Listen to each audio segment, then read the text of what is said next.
ঘুরে ঘুরে একটি পুকুর পেলাম, এবার নিশ্চিন্তে মাছ খাওয়া যাবে। শাকচুন্নি একথা বলে পুকুরের পাশে বটগাছে পা ঝুলিয়ে বসে রইল। সে পুকুরের পাশে ছিল সবুজের বাড়ি। বৌমা, আজ দুপুরে ভাত পাবো না নাকি? কি হলো, কথা শুনছো না? এই তো মা, আপনার ভাত নিয়ে এসেছি, নিন, খেয়ে নিন।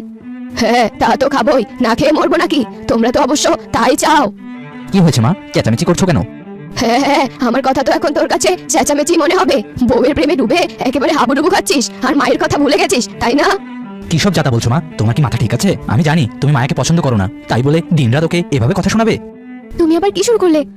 ঢং দেখে আর বাঁচি না, মা ছেলের সম্পর্ক নষ্ট করে এখন এসেছে কথা শোনাতে। যাও, দূর হও আমার সামনে থেকে। দেখো মা, রোজ রোজ তোমার এই অশান্তি কিন্তু মেনে নেওয়া যাচ্ছে না। হ্যাঁ, তা মেনে নিবি কেন? এত যদি তোদের সমস্যা হয় তাহলে আমাকে বৃদ্ধাশ্রমে পাঠিয়ে দে। এই মেয়ে তো এটাই তোর কানে দিনরাত ঢালছে। একদমই না মা, মায়া অনেক ভালো মেয়ে। আমি জানি ওর বাবা টাকা পয়সা নেই জন্য তুমি ওকে দেখতে পাচ্ছ না, তবুও কখনো কিচ্ছু বলে না। দেখ বাবা, আমি তো তোকে এখনো বলছি ওই মেয়ে তোর বউ হওয়ার যোগ্য না। আমার মামাতো ভাইয়ের মেয়ে ঋতু এখনো আছে তোকে বিয়ে করার জন্য। তুই বললে আমি ওকে আমার বৌমা বানাতে চাই। ছি মা, ছি, তুমি সব কি বলছো? আমার বিয়ে হয়ে গেছে, তুমি কখনো বদলাবে না। কেঁদো না মায়া, কি আর বলবো বলো? তুমি তো জানোই আমার মা কেমন। মায়ের কথায় তুমি কিচ্ছু মনে করো না। না, আমি কিচ্ছু মনে করিনি। আসলে এগুলো তো আমার কাছে নতুন না। আমার মা মারা যাওয়ার পর থেকে আমার সৎ মা আমাকে অনেক কথা শুনিয়েছে। থাক মায়া, ওসব কথা আবার বলছো কেন? আসলে মায়ের বয়সটা অনেক বেড়েছে তো, তাই কিনা কি বলে বুঝতে পারে না। দেখো, একদিন সব ঠিক হয়ে যাবে। বৌমা, বৌমা কোথায় তুমি? ওই যে মা আমাকে ডাকছে, গিয়ে দেখি মায়ের কিছু লাগবে নাকি। কি হয়েছে মা, আমায় ডাকছেন? হ্যাঁ ডাকছি, না ডেকে কি আর উপায় আছে? এসব কি রান্না করেছো? একটু মুখে দেওয়ার জো নেই। কেন মা, কি হয়েছে? দেখো বৌমা, তোমার বাবা ছোট লোক হতে পারে, কিন্তু আমার ছেলে তো ছোট লোক না যে এসব শাকপাতা দিয়ে আমাকে ভাত খেতে হবে। মা, আজকে তো আপনার ছেলে মাছ আনেনি। সব সময় দোষ আমার ছেলের গায়ে দেবে না। আর তুমি এসব কি রান্না করেছো? না আছে নুন, না আছে ঝাল। কেন মা, কি হয়েছে? মায়ের রান্না তো ভালোই হয়েছে। ওই যে চলে এসেছে বউয়ের উকিল। শোন বাবা, তোর যদি আমাকে এতই খারাপ লাগে তাহলে আমাকে অন্য কোথাও দিয়ে আয়। আমি তোর এই বউয়ের সাথে আর থাকতে পারবো না। মাকে কিছু বলো না, যাও তুমি বরং বাজার থেকে মায়ের পছন্দের মাছ কিনে আনো। হ্যাঁ হ্যাঁ, মিষ্টি কথা বলে শাশুড়িকে তো হাতে রাখতে হবে, তাই না? না হলে যে শাশুড়ির মোটা মোটা গয়নাগুলো পাওয়া যাবে না। শোনো মা, এত যদি তোমার এসব খেতে অসুবিধা হয় তাহলে আমি বাজার থেকে মাছ কিনে আনি, তারপর না হয় সেগুলো রান্না করে খেও। রান্না যখন করেই ফেলেছে, ফেলে দেওয়া তো ঠিক না। আমি বরং আজ এগুলোই খাই। আমার তো অনেক খারাপ লাগছে, মা ওগুলো খেতে পারছে না দেখে। আরে ধুর, ওসব কথা ছাড়ো তো। মা তো ওগুলো রাগের মাথায় বলেছে, এখন দেখছো না কিভাবে খাচ্ছে। তবুও তুমি যাও, এক্ষুনি একটা মাছ কিনে নিয়ে এসো। আচ্ছা বাবা, যাচ্ছি। আরে আরে, মাছের টাটকা গন্ধ পাচ্ছি মনে হচ্ছে। গিয়ে দেখি তো ব্যাপারটা। ইলিশ মাছের গন্ধ, এই গন্ধে আমি অন্ধ। একটা যদি পাই অমনি ধরে কাপুস কাপুস খাই। আরে ওই তো গন্ধটা তো ওখান থেকে আসছে। দাঁড়া, আজ তোকে আমি মাছ খাওয়াচ্ছি। শাকচুন্নি তার জাদুশক্তি দিয়ে সবুজের ব্যাগ থেকে মাছটি নিয়ে এলো। আরে আরে, হঠাৎ এমন ব্যাগটা হালকা লাগছে কেন? হালকা তো লাগবেই, মাছটা যে আমি নিয়ে নিয়েছি।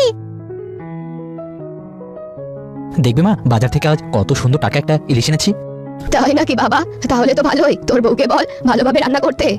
হ্যাঁ মা, তাই বলছি। মায়া, ও মায়া, কোথায় গেলে? এদিকে একটু আসো দেখি। হ্যাঁ, কি হয়েছে? এই যে ব্যাগটা ধরো, এর মধ্যে বাজার আছে। হ্যাঁ দাও দেখছি। হে কি, এতে তো দেখছি শুধু সবজি আর তরকারি। তোমাকে যে বলেছিলাম মাছ আনতে, মাছ আনুনি। কি আবল তাবল বলছো? ভালো করে দেখো, একটা বড় ইলিশ এনেছি। আমি তো ভালো করেই দেখলাম, কোথায়? মাছ তো নেই। কিন্তু আমি যে বাজার থেকে একটা বড় মাছ নিয়ে এলাম, সেটা গেল কোথায়? দেখ বাবা দেখ, আমার উপর প্রতিশোধ নিতে এই মেয়েটা নিশ্চয়ই মাছ লুকিয়ে রেখেছে। এসব আপনি কি বলছেন মা? আমি কেন মাছ লুকিয়ে রাখবো? সেটা তুমি ভালো জানো। দেখো মা, এখন এসব কিছু বলো না। একে তো কিছু বুঝতেই পারছি না, তার উপর আবার তোমার এমন আজগবি কথা। হ্যাঁ, আমার কথা তো আজগবি লাগবে, আর তোর বউয়ের কথা তো এখন মধু। আবার শুরু করলে? দূর, এ বাড়িতে আর থাকতেই মন চায় না, যত সব অশান্তি। সবুজ রাগ করে বাড়ি থেকে বেরিয়ে গেল। আর মালা কাঁদতে কাঁদতে পুকুর পাড়ে গিয়ে বসলো। আর কতদিন এমন অত্যাচার সহ্য করতে হবে? মা মারা যাওয়ার পর থেকে কম অত্যাচার সহ্য করিনি। ভেবেছিলাম বিয়ের পর সব ঠিক হয়ে যাবে, কিন্তু না, এখন শাশুড়িও আমাকে দেখতে পারে না। হে কি, কে ওই মেয়ে? এভাবে কাঁদছে কেন? আশ্চর্য, এতদিন মানুষকে দেখলেই আমার জিভ লকলক করতো, কিন্তু আজ এই মেয়েকে দেখে আমার এমন মায়া লাগছে কেন? মনে হচ্ছে মেয়েটা আমার অনেক চেনা। আমাকে জানতেই হবে মেয়ের কিসের এত কষ্ট। এই যে মেয়ে, কি হয়েছে তোমার? এখানে বসে কাঁদছো কেন? আমার কপালে দোষের কারণে বুড়িমা, সবই তো আমার কপাল। বলো আমাকে, আমি যদি তোমার কোনো উপকার করতে পারি। আরে কেঁদো না মেয়ে, সব ঠিক হয়ে যাবে। না বুড়িমা, কিচ্ছু ঠিক হবে না। আমার পোড়া কপাল কখনো ঠিক হবে না। বেশ, তবে আমাকে একটা চেষ্টা করতে দাও। কিন্তু বুড়িমা, আপনি আপনি কি করবেন? আর আমি তো আপনাকে চিনিও না। চিনতে হবে না, আমি অনেক দূর থেকে এসেছি। আসলে আমার আপন বলতে কেউ নেই। আমারও তোমার মতো একটা মেয়ে ছিল, তাই ভাবছি আমাকে দিয়ে যদি তোমার কোনো উপকার হয় তাহলে ক্ষতি কি? কিন্তু কোনো কিন্তু কিন্তু করো না মা, তুমি আমাকে তোমার সাথে তোমার বাড়িতে নিয়ে চলো। আর হ্যাঁ, তুমি সবাইকে বলবে আমি তোমার নানি হই। বেশ, আপনি যখন বলছেন তাহলে চলুন। এরপর মায়া বুড়িমাকে তার বাড়িতে নিয়ে গেল, আর তার সাথে বুড়িমাকে দেখে তার শাশুড়ি রেগে গেল। এ কি, কোথা থেকে এলে তুমি? বাড়িতে যতগুলো কাজ পড়ে আছে সেগুলো কে করবে? আর এই মহিলা কে তোমার সাথে?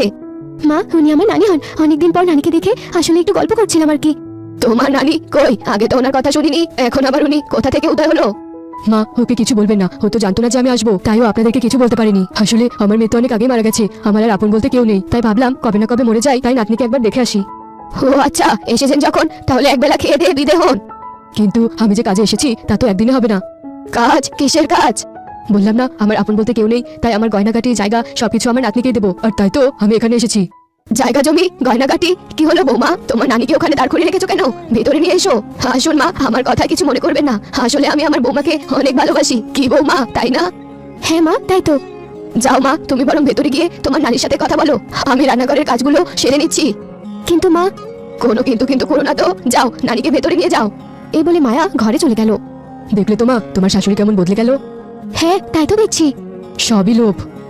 এরপর শাকচুনির চোখ গিয়ে পড়লো মায়ের ঘরে ঝোলানো তার বাবার ছবির দিকে। ওই দেয়ালে ঝোলানো ছবিটা কার? ওই ছবিটা? ওটা তো আমার বাবার। হে, কি বুড়িমা, কি হলো আপনার? তোমার বয়সী আমারও একটা মেয়ে ছিল, হঠাৎ তার কথা মনে পড়ে গেল। আমি তোমাকে কথা দিচ্ছি মা, যে করেই হোক তোমার জীবনের সব কষ্ট আমি দূর করব। আমি তো আপনার মেয়ের মতোই বুড়িমা। হ্যাঁ মা, তাই তো। এই নাও বৌমা, তোমার আর তোমার নানির জন্য চা করে আনলাম। মা, আপনি আবার কষ্ট করতে গেলেন কেন? তোমার নানি এসেছে আর আমি এটুকু করবো না? এসব নিয়ে আমি ভাবি না, আমার নাতনিকে খুশিতে রাখুন, এটাতেই আমি অনেক খুশি। তা তো রাখবোই, তার উপর আবার আপনি ওকে গয়নাকাটি দিচ্ছেন, ভালো তো রাখতেই হবে।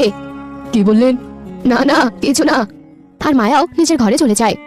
কতকাল পর আমি আমার মেয়েকে দেখলাম। সেই কবেই তো মনে শাকচুনি হয়ে গেছি, কিন্তু আমি আমার মেয়েকে মরতে দেবো না। যে করে হোক ওই লোভী শাশুড়িকে আমার শাস্তি করতেই হবে। এবার তাহলে আমি আসি। সত্যি মা, তোমাদের আতিথেয়তা আমি কোনো দিনও ভুলবো না। কিন্তু আপনি যে চলে যাচ্ছেন, ওই গয়নাগাটি আর জমির দলিল ওগুলো তো দিয়ে গেলেন না। কি বৌমা, কিছু বলছো না যে? না মা, আসলে ও আর কি বলবে, আসলে ওগুলো আমার কাছে কিছুই নেই। আমি দেখতে চেয়েছিলাম যে আপনি সত্যি সত্যি আমার নাতনিকে ভালোবাসেন কিনা, নাকি আপনার মনে কোনো লোভ আছে। কিন্তু দেখলাম আপনি অনেক ভালো মানুষ, আর আপনার কাছে আমার নাতনি ভালোই থাকবে। কি কি বললেন আপনি? এত বড় বাটপারি, তাও আবার আমার সাথে? বেরিয়ে যান, বেরিয়ে যান বলছি আমার বাড়ি থেকে। আর বৌমা, তুমিও বেরিয়ে যাও। তোমার মতো ছোট লোকের নাতনিকে আমার বাড়িতে আমি রাখতে চাই না। শয়তান, তোর এত বড় সাহস! তুই আমার সামনে আমার মেয়েকে ধাক্কা দিস? দাঁড়া, এক্ষুনি আমি তোর ঘাটটা মটকে দিচ্ছি। শাকচুন্নি? কি বৌমা, এই ছিল তোমার মনে? শেষে কিনা একটা শাকচুন্নিকে নিয়ে এলে আমার কাছে। আরে এসব কি হচ্ছে? শাকচুন্নি বুড়িমা কোথায় গেল? আরে শাকচুন্নি বা কোথা থেকে এলো? ছেড়ে দাও, ছেড়ে দাও বলছি আমার মাকে। দেখ, যাকে তুই এত অবহেলা করিস আর সেই তোর প্রাণ ভিক্ষা চাইছে আমার কাছে, আর তুই কিনা এখনো তাকে দোষ দিয়ে যাচ্ছিস। আমায় তুমি ক্ষমা করে দাও বৌমা, লোভে আমি এতদিন অন্ধ হয়েছিলাম, তাই তোমার ভালোবাসা আমি বুঝতে পারিনি। তবে আমি তোমায় কথা দিচ্ছি, এখন থেকে তোমাকে নিজের মেয়ের মতো করে ভালোবাসবো। বেশ, তাহলে তো হয়ে গেল। এবার আমার বিদায়ের পালা। তবে হ্যাঁ, আমি কিন্তু এই গ্রামে থাকবো, আর কেউ যদি আমার মায়ের উপর অত্যাচার করে তাহলে আবার ফিরে আসবো। ধন্যবাদ শাকচুন্নি, তুমি আজ আমাকে নতুন মা উপহার দিলে। এ হলো আমার শাশুড়ি। কিন্তু একটা কথা, তুমি আমায় মেয়ে বলে ডাকলে কেন? আমি যখন বেঁচে ছিলাম তখন তোমারই মতো আমারও এক মেয়ে ছিল। বেশ, তাহলে আজ থেকে আমিও তোমার মেয়ে আর তুমি আমার মা।